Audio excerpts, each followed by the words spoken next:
All right, howdy, welcome back. This is the third forces video where we're going to be talking about equilibrium problems. Now, equilibrium problems should stand out. When you look at it, it should be pretty obvious that it's an equilibrium problem. Tired of that thing. If it's an equilibrium problem, there's going to be lots of forces acting on it. Now, one key thing you have to keep in mind is where are the forces acting? So they could be acting on an object or they could be acting on a point. So, for example, this is page 96 and 97 from your textbook. Now, we're not going to worry about the fact that one of these is tilted, so just kind of ignore that. But this kind of exemplifies my point.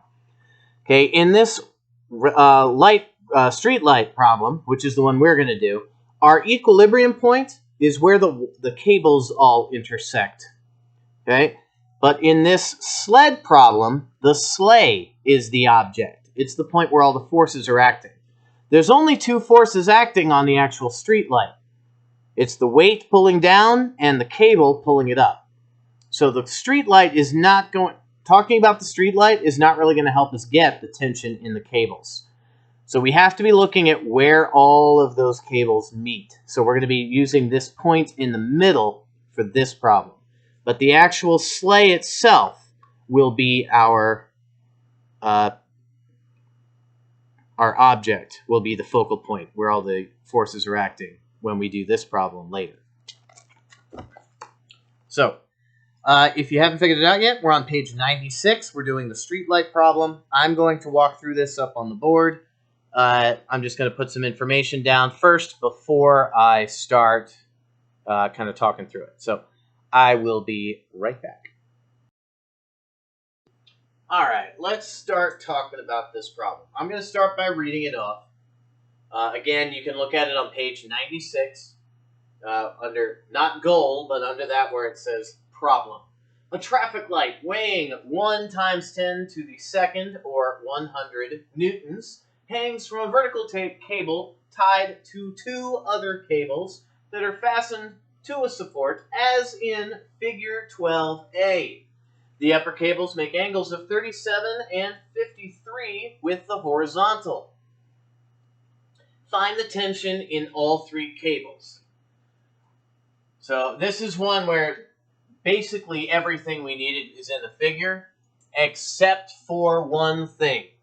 The weight of the traffic light is not provided. So the weight of the traffic light, Fg, is given. So we know that Fg is equal to 100 newtons.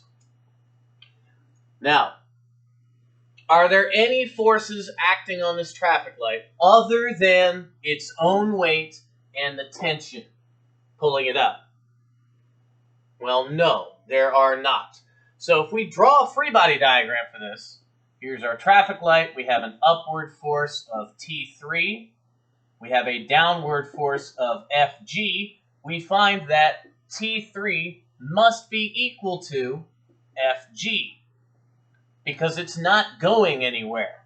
Now, the proper way to write that is T3 minus Fg equals 0, because it's not moving, it's not accelerating. But then algebra says T3 equals Fg. So that tells us T3 right there. We have our first variable. T3 has to be 100 newtons. It must be equal to the weight of the traffic light. This is the same for your homework problem 7 with the cat burglar. The vertical cable has to be equal to the weight of the cat burglar. So something to keep in mind. Now, from here, we are going to have to employ a sum of forces equation in order to figure out the rest of this. Now, we want the angle at the known location.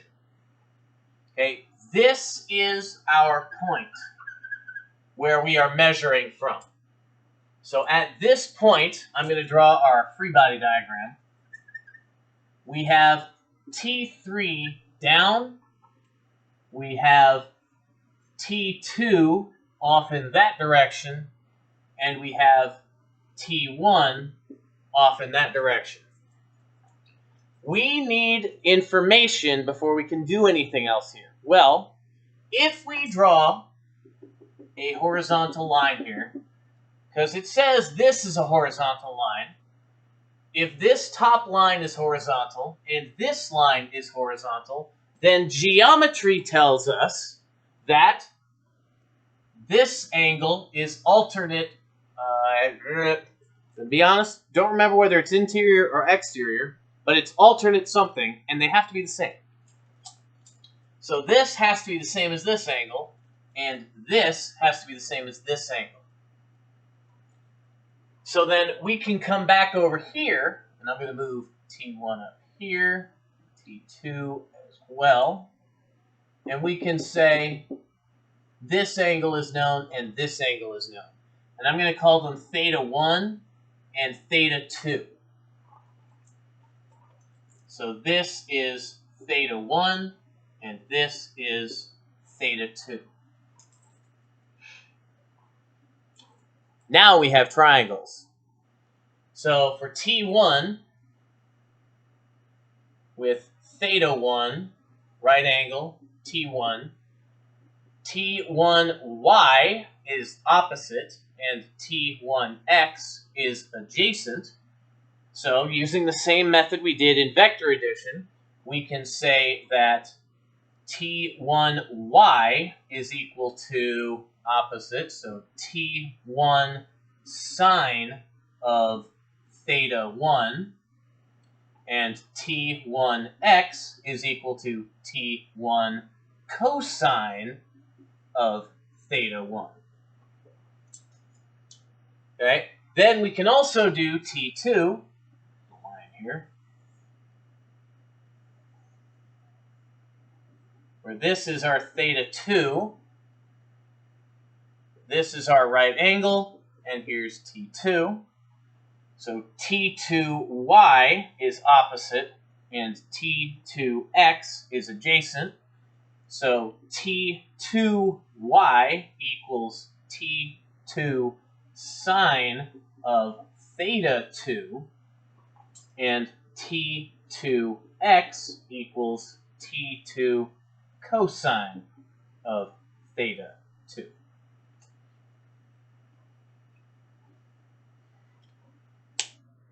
So now we've got our equations. We can create our sum of forces equation. And I'm going to run out of room. So I'm probably going to have to erase some of this here in a bit. I will try to save as much of it as I can when that time comes. So I'm going to go up to the top of the board for this to try to make things a little easier. Now we need to create our sum of forces table so that we can then make our sum of forces equations. So, is that still on screen? It is, okay. We have 3 forces acting here. We have T1, T2, and T3. I'm worried that's not going to be very easy to see.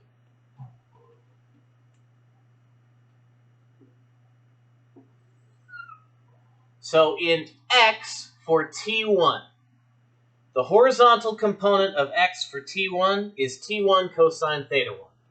So I'm going to use blue for this.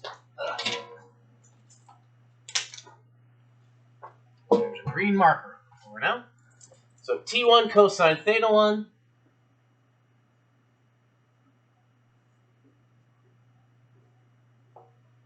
The X component of T2 is T2 cosine theta 2.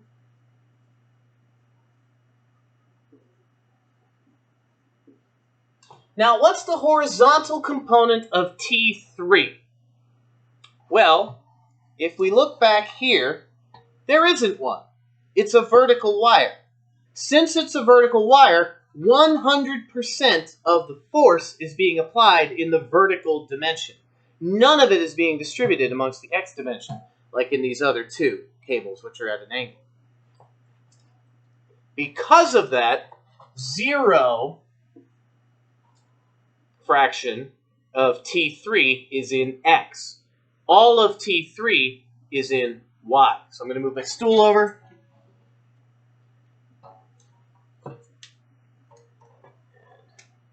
Finish out this table.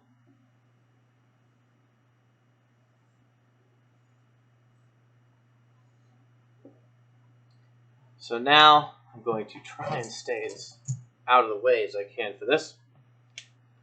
So now we need the vertical component of t1, which is t1 sine theta 1. So t1 sine theta 1. Then t2y is t2 sine theta 2.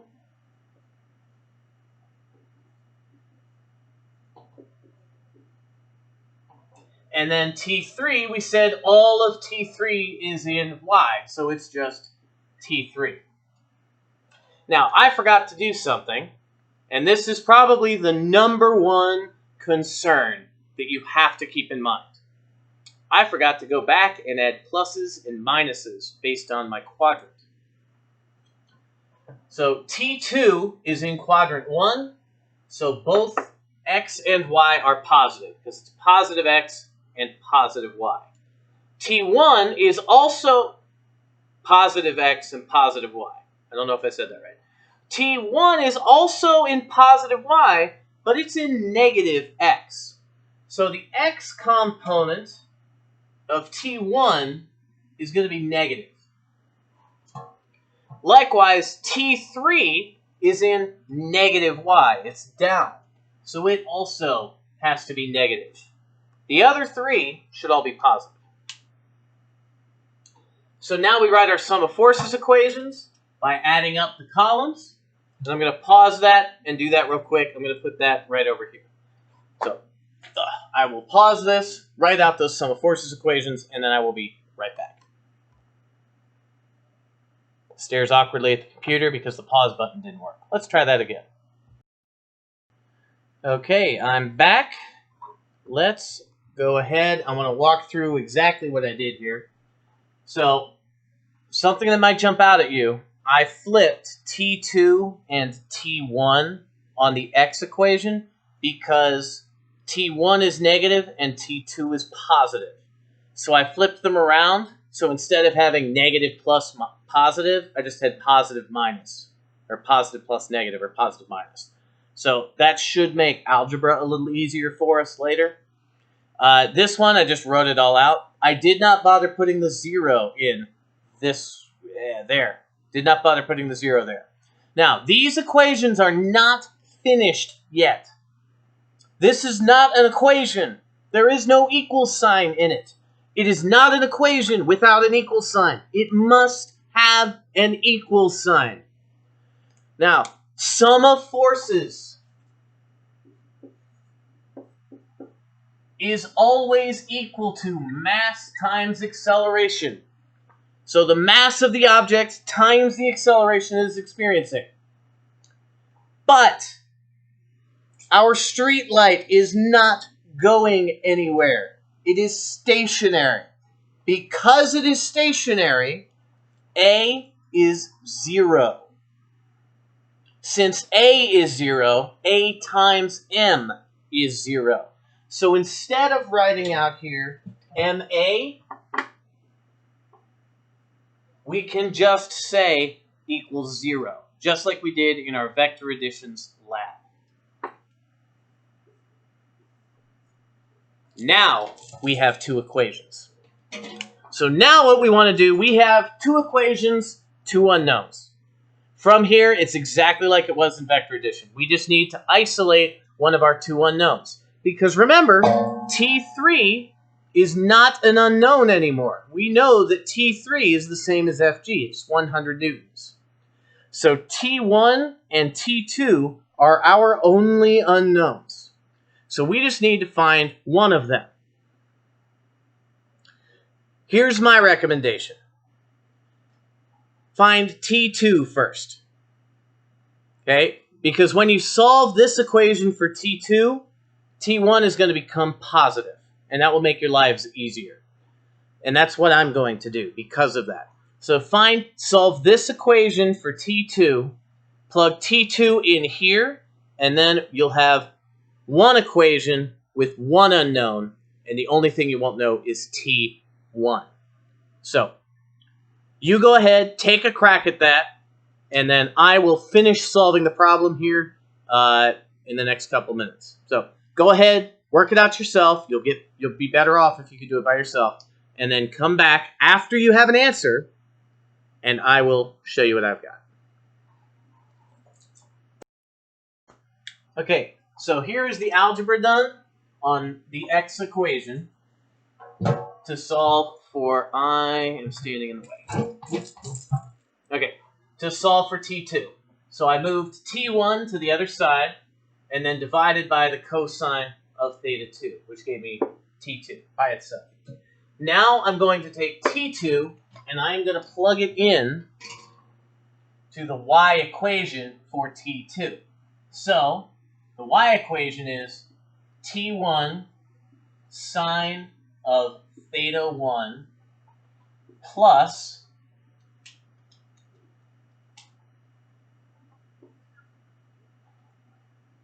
T1 cosine theta 1 over the cosine of theta 2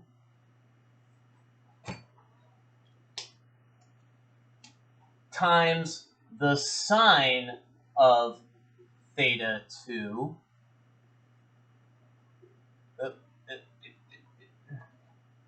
minus T3 equals 0. It's a little small because I'm running out of room, and I apologize for that. But I did read it out as I went.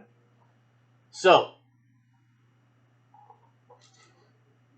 first off, we do not have to, but we can do the same thing here that we did before and replace this with the tangent of theta 2. But what's more important than that, because we don't care about consolidating theta 2. We know theta 2. It might make the algebra easier, plugging it into a calculator easier, so I'm probably going to do it. But what we care about is getting T1 by itself. So we need to consolidate this and this. Well, as luck would have it, we have two nomials. We have T1 sine theta 1, and we have T1 cosine theta 1 over cosine theta 2 times sine theta 2 are both individual nomials. Because T1 is being multiplied in both of them, and I'm going to rewrite this to make that a little clearer, we can actually factor T1 out. So I'm going to do a little bit of algebra here, and I'm going to walk you through as I do it. I'm not going to pause and do it. I'm going to make T1 blue while I do this. So we have T1 times the sine of theta 1. Okay, that's our first nomial. Plus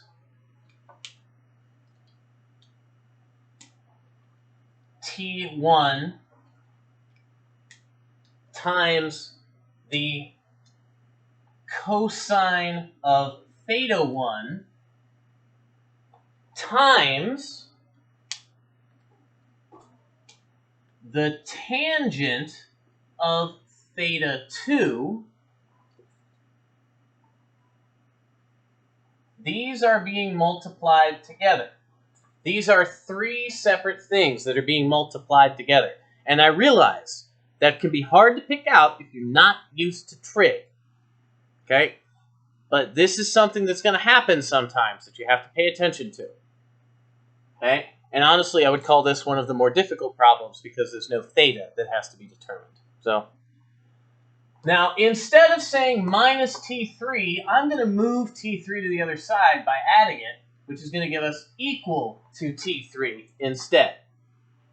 Now we have two terms on this side of the equal sign, and both of them have a T1 being multiplied. So we can factor out T1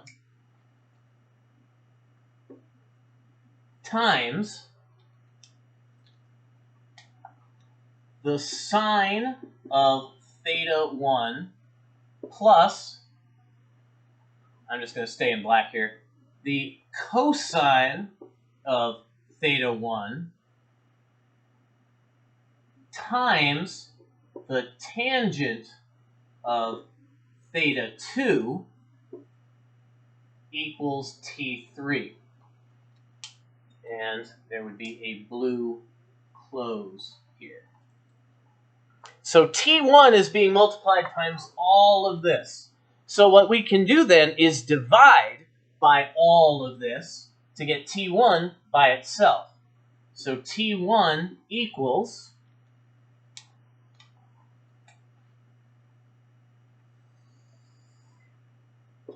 T3 divided by, and I'm going to try and color code these parentheses here to make this a little clearer. So let's do that.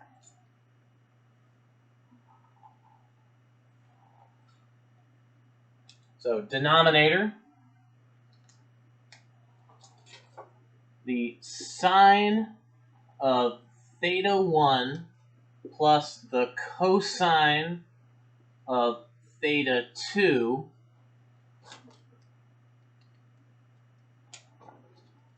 times,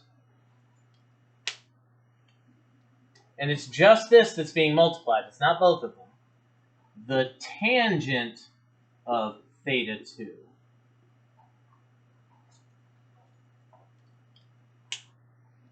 So then we can plug all of this into the calculator. Now, here's one of those spots where it might be beneficial for you to actually calculate each of these numbers. So the sine of theta 1, get that number, plus the cosine of theta 2, get that number, tangent of theta 2, get that number. These two numbers are multiplied together, and then all of this is divided by T3. That might be easier for you rather than trying to plug this rather messy thing into the calculator all at once. Okay, and I know I was advocating for that in the last video, but in this case, it's probably not worth the trouble. So that will give us T1, so I'm going to do that real quick, and I'm going to use this method.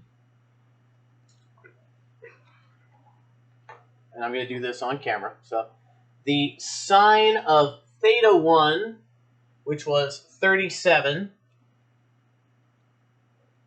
is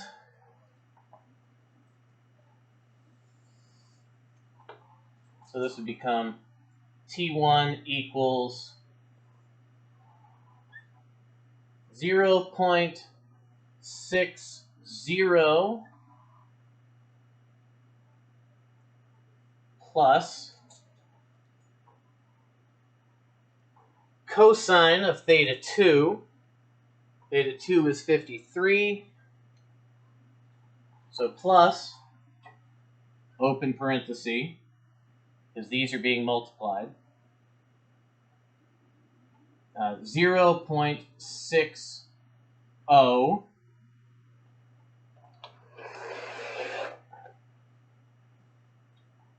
times the tangent of theta 2, so tangent to 53 is 1.3. Am I doing the right number of sig figs here? Should I have 2 or 3? Those are 3 digits. I should have 3. I'm going to have to go back and fix those. So this should be 3.3. This was 6.1, and this was also 0.1. Okay. And that is all divided into T3, which is 100.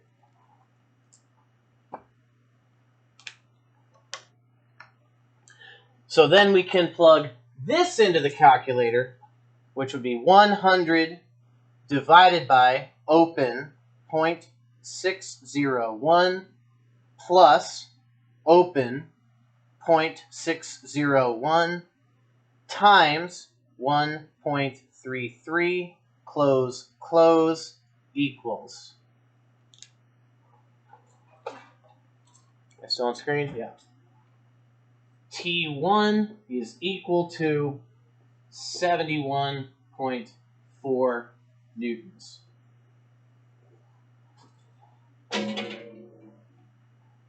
So now we have this one is 71.4 newtons. Yeah, that's on screen. Okay. Now we take T1 and we plug it in back here. I just moved off screen. That's what that blue marble means. It means you cannot see it. So I'll do it over here. T1 can then be plugged back into this equation. Not there. There. Because we now have this number. We know this. We know this. We can calculate T2. Which I'm going to do that up here. Because that's the only empty space I have left.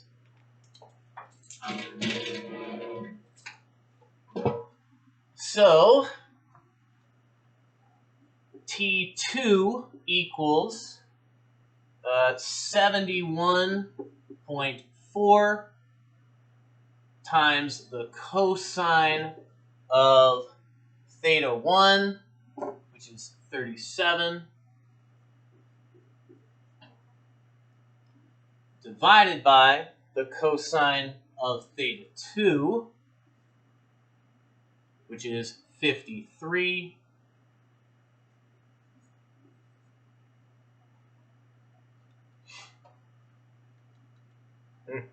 That's funny. Plug that into our calculator. 71.4 times the cosine of 37 close divided by cosine 53 equals, I'm getting 94.8.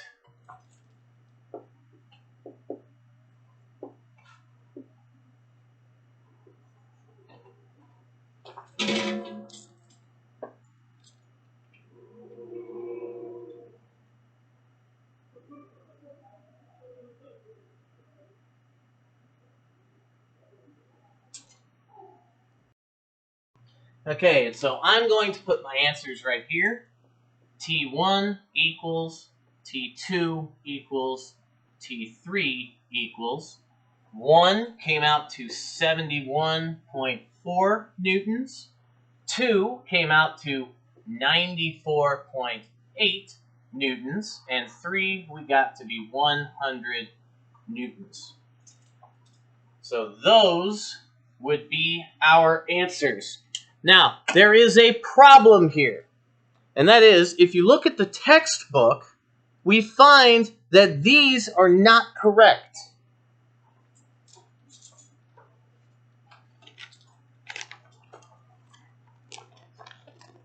It says right here that I can't tell what that says.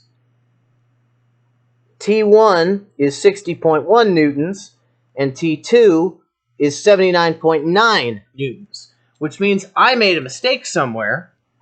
So you guys are going to get to see some troubleshooting in the second part of this video. So I'm going to pause this, figure out where I messed up, show you, and tell you how to fix it. So I will be back momentarily. All right, I have found the issue. I feel it's only fair of me to say that it has been about a half an hour since I paused that recording, but I finally figured out what the problem was. It's even a problem I specifically warned you guys about, and something I told you to never, ever, ever do. And then I did it. So that's on me. Remember when I said that tangent sometimes lies to you? Well, guess what?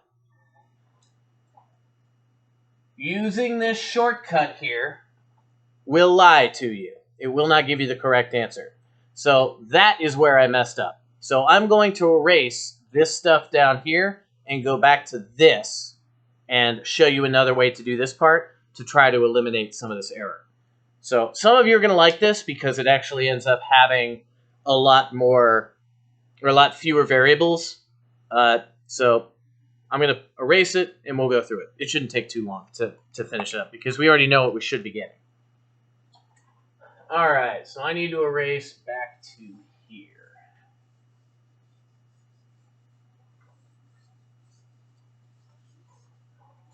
It's almost heartbreaking to erase that much work.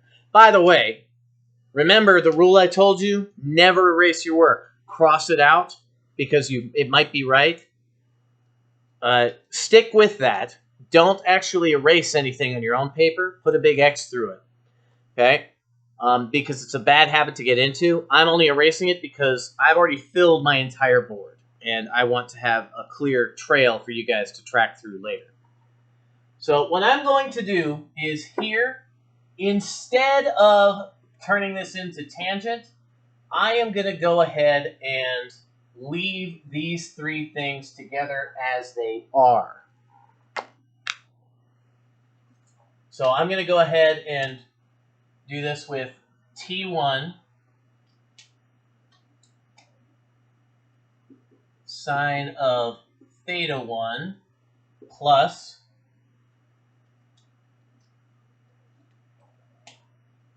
T1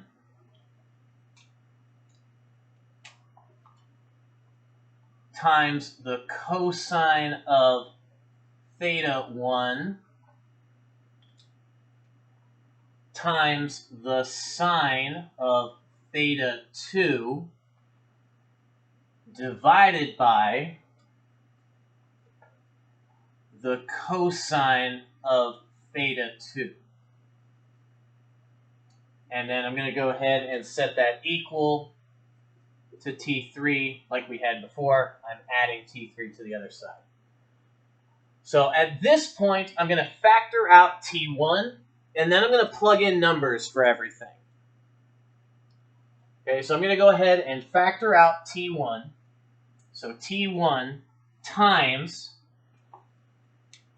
and I'm going to actually plug this into the calculator and get these four numbers. This number, this number, this number, and this number. And I'm going to keep them in the same color to help you track them. So the sine of theta 1, by the way, I did some bad rounding on the last one too, which didn't help me any either. Sine of theta 1 is 37. So sine of 37 gives us 0.602 plus the cosine of theta 1, so still 37, but cosine, 0.799 times the sine of theta 2, the sine of 53, which is 0.799 divided by the cosine of theta 2. So the cosine of 53 is 0.602. And then, just to track our order of operations, this gets multiplied and then added to this. And then that is equal to T3, which we said is 100.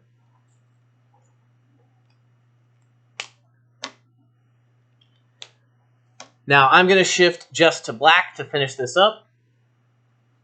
So I won't be color coding anything anymore. I'm going to go ahead and start by getting this number. So 0.799 times 0.799 divided by 0.602 equals plus 0.602, yeah, okay, equals plus 0.602 equals T1 times 1.66 equals 100. So 100 divided by 1.66 gives us that T1 should be 60.2, which is the actual correct answer. Then we take 60.2, plug it in up here. Move that a little bit. Plug that in up here instead of the 71.4.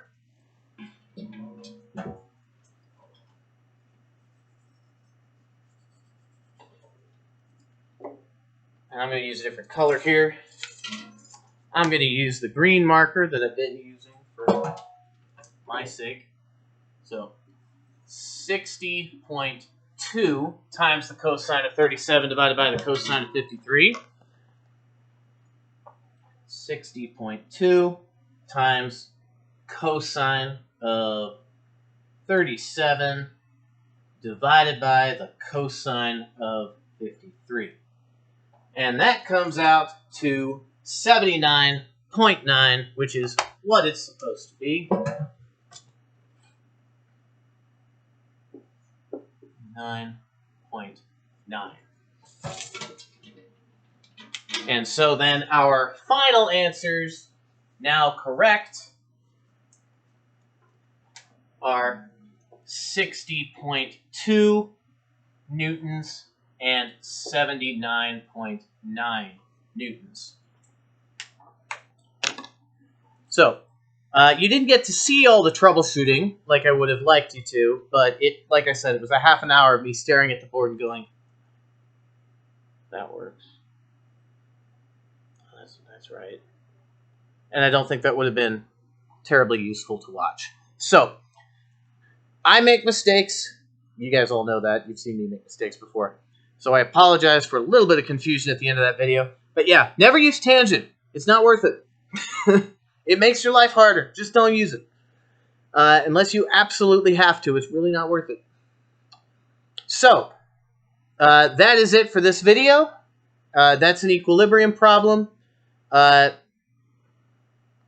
Email me, ask me if you have any questions. I will step off screen so that you can look at it all again. Go back through, watch, and make sure that you know what's going on these. So, that is it for this. I will talk to you guys later.